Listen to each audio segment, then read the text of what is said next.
Hello and welcome to my video on how to make dark and moody velvet ornaments. My name is Shannon and today you're creating with Shannon. So what I did was I went ahead and I used some quick set casting resin and I used the new Bibelots mold by IOD. Popped them out after they set and cured, and then now I'm going to paint in a dark navy blue. I'm choosing colors that are dark and moody. After the blue I'm going to use some green. And then I'm going to use some brown. Now, originally when I popped these out, I overfilled some of my mold and I should have sanded the edges before I painted, but since I forgot, I'm going to go ahead and do that now. Make sure though, because resin, there's a bunch of warnings on the boxes that you do use a respirator or a mask. I like to go outside when I am using my resin, whether I'm casting it or demolding it, or even sanding it.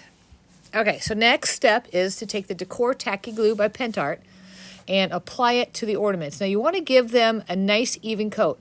Wherever the tacky glue goes on your ornaments or your fingers is where the velvet powder is going to go. Oops, I forgot to put out my wax paper. I like to put down wax paper just because it doesn't stick as much as it does to like the brown paper. So I use wax paper a lot for when I'm creating. So after I put the Decor Tacky glue on and I let it sit, you'll see, look, they become shiny. The glue is tacky to the touch, but it is clear. So what I'm going to do is I'm going to grab my green velvet powder by Pentart and I'm pouring it on, and then I'm just smooshing it around with my finger. I want to make sure I get complete coverage, so I'm just kind of pushing it down into the ornament and the glue. Next, I'm going to take a brush, a dry brush, and I'm going to stipple it on, push it down, make sure it's going into the glue. Don't forget to do the sides. Then simply shake off the velvet powder, and voila, look at the beautiful velvet ornament. Super easy.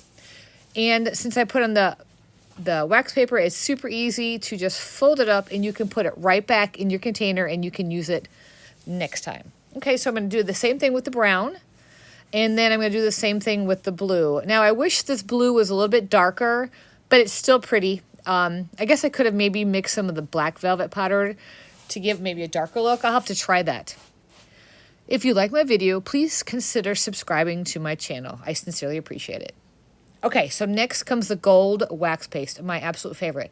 So I'm just going to put it up at the top where I only have a paint. There's no velvet powder up there. And I'm putting the wax paste just to bring out the details on the ornaments, because they really truly look like those little toppers of the ornaments. Now, I forgot to video this, but what I did was I took these little necklace brackets and I hot glued them on the back. And then I gave it a nice light coat of paint. I did it 2 times just so it looks better, because here it looks kind of bad. Finally, I used my Botorama. I love this because I'm not very good at making bows. And I tied up a couple bows for my ornaments. The other ornaments you see in this picture is my next video, so make sure you subscribe so you can see them. Here is the finished look. Here's the green, the blue, and last but not least, the brown. Thank you so much for watching my video.